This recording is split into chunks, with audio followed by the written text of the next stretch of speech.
I feel like every time that people have no idea about this car, like if they're new and then they see that casually, they're like, wait, what's going on? Like someone just got confused. It's fine. Woo! Let's go, boys. What is going on? And welcome back to another video. My car is super loud in here because I got no interior, so it's fine. But what's going down right now? We're heading over to my boy Mike's house. That is the quarantine homie. We're staying safe out here. And he's actually going to help me today install my aftermarket fuel pressure regulator. So I got my interior taken apart still because we're gonna have to depressurize the fuel system, and you'll see why in a little bit why I have this taken apart.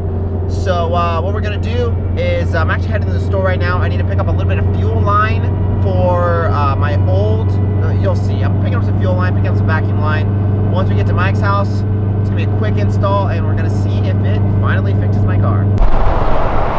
All right, so we're taking this thing one step at a time, and pretty much what we needed to do first, or I guess I'll just run through the kind of the concept where we're going with this is my OEM fuel pressure regulator. This is the thing that we think is going bad, causing my low fuel pressure. And what we're actually gonna do is run in series with the return line and aftermarket fuel pressure regulator.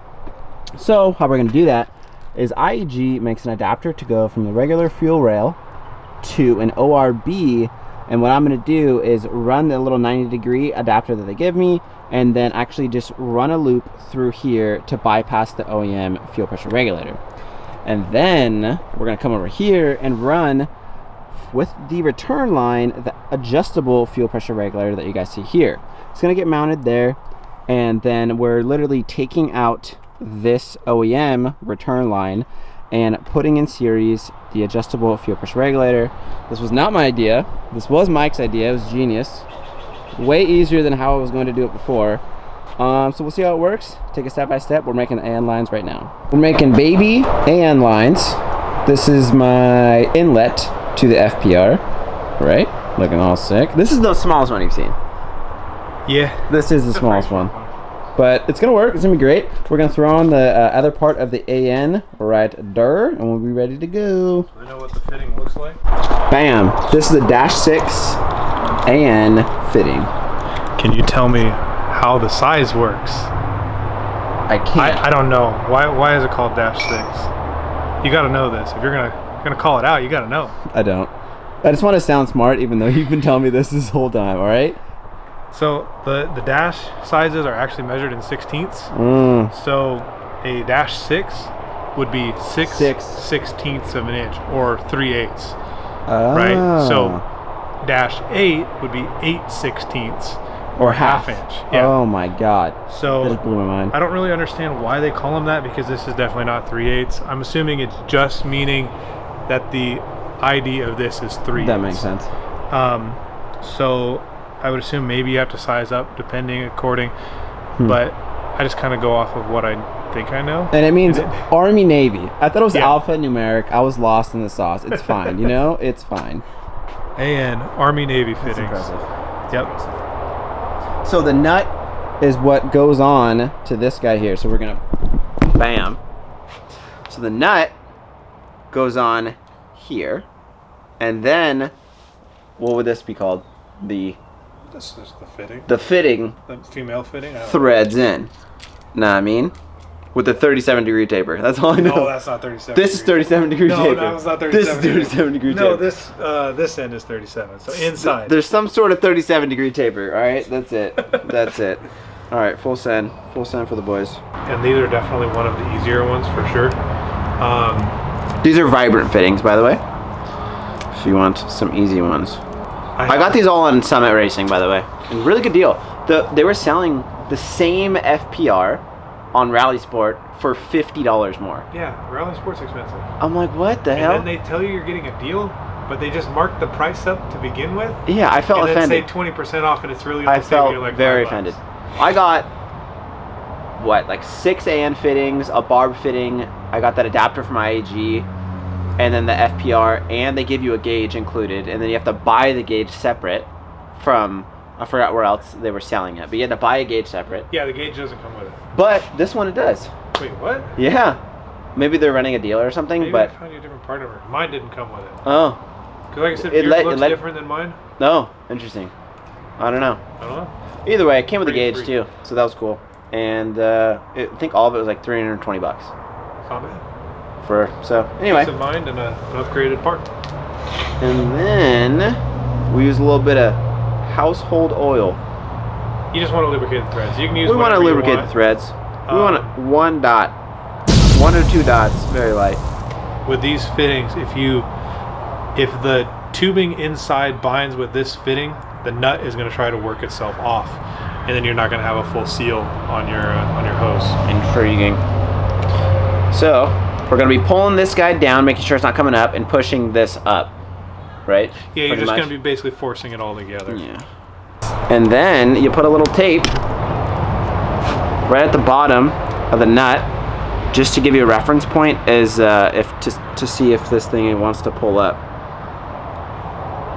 Have where it's supposed to be. Bam. See, I sound like I always know what I'm talking about. It's okay. In reality, it's you, but it's just coming out of my mouth. But if I can impart knowledge on somebody, then you're going to remember this forever, and then my job is done. It's true. Okay, here we go. And then, because we're not going to buy AN wrenches, you just put some tape on some crescent wrenches. It's just so you don't mar up your sexy AN fittings and be ready to go. But if you want to look like a rich guy, go buy the fancy AN wrenches. They're Absolutely fantastic, and they work super good. Have you actually used them? Nope. All I know is they're fantastic and they work super good. It's bullshit. Because they're actually sized for these. Because you can't really... So I use crescent wrenches because they seem to have like their own sizing. Yeah. You know, like you can find a wrench that fits them, but it's a pain in the ass. And the AN fitting wrenches are just designed for each size fitting. Bam!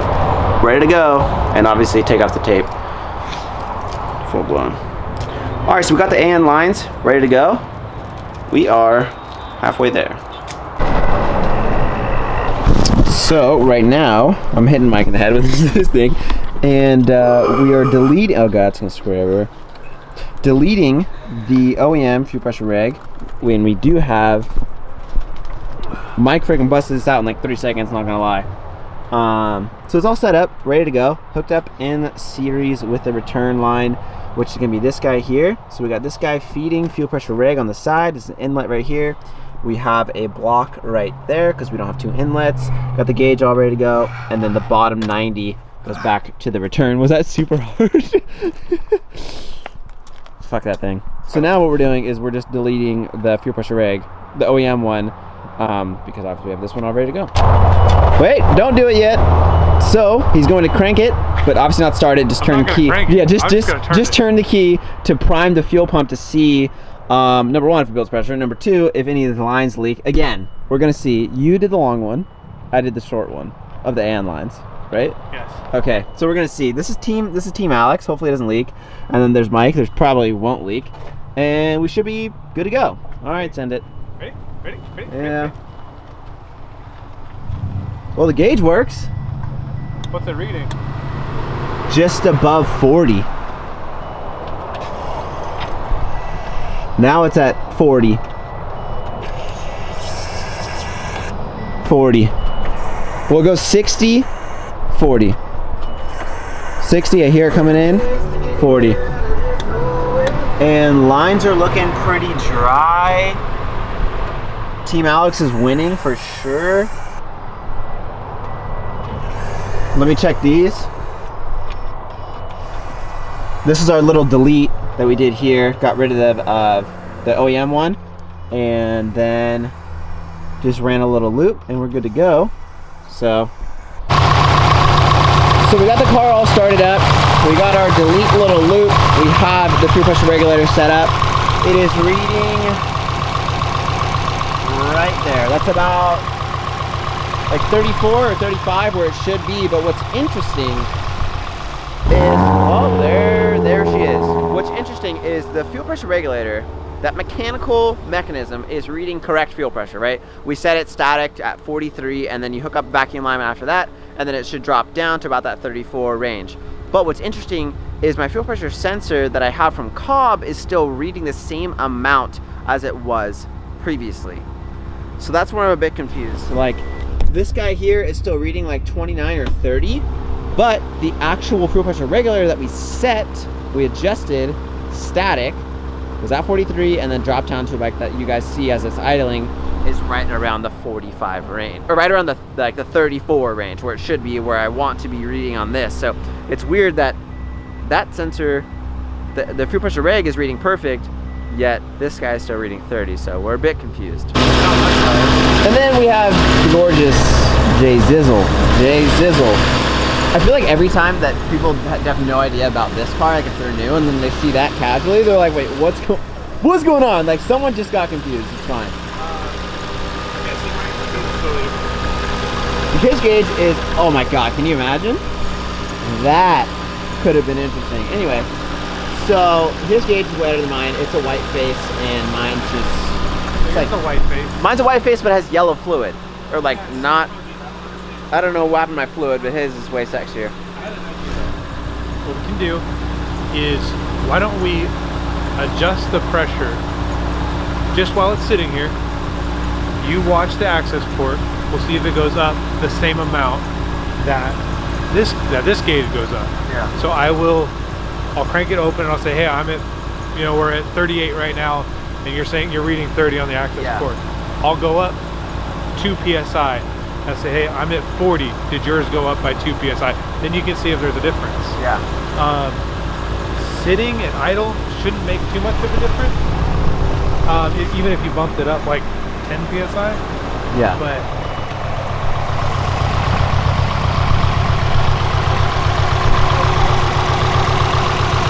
that's definitely still sitting at that 34 range at idle.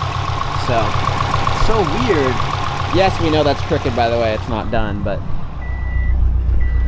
don't make sense. So he's going to adjust it, and I'm going to see if anything actually changes on the actual access port reading. And don't mind that, we already figured that out. That was just because we unplugged fuel pump early. You ready? Yeah.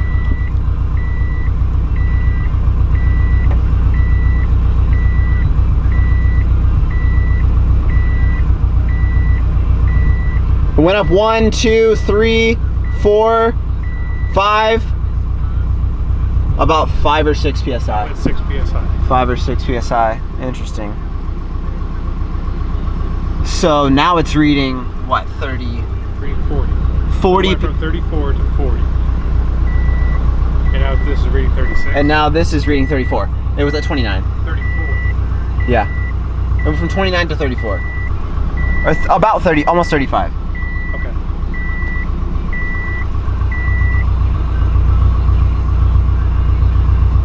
Now it's at 32. 32, 33. Down 2.